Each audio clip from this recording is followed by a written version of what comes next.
at first glance, the film seems to have like a few different subjects. And I think oftentimes in society, we look at those in silos.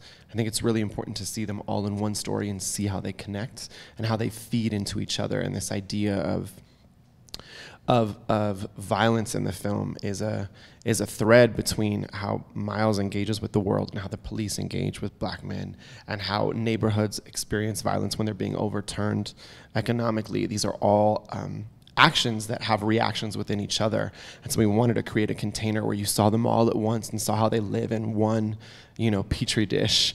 So you can stare at it and go, oh, there are moral fundamental things we have to question. It's not like how do we tackle gentrification? It's like how do we tackle the way that we're functioning as a society, and then how does that trickle down into these different social issues that are seemingly disconnected? We've talked about gentrification, and when you look at things like fancy grocery stores and expensive preschools and Soul Cycle, we've said the reason that they are such an affront to the natives is because they're not there for the natives. They're there for the people who are coming in.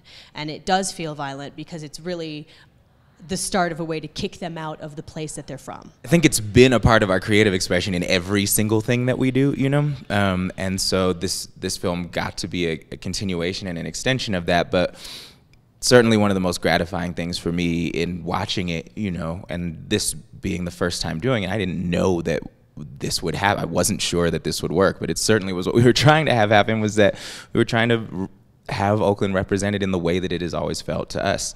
And it does to me. When I watch that film, it feels like sort of on every level of that film, the Oaklandness of it permeates, from like how the story is told through like the characters that are in it, who all of these wonderful actors, whether or not they were actually from the Bay, found a way to play people who feel like the real people that I grew up around. And that's incredibly gratifying to me.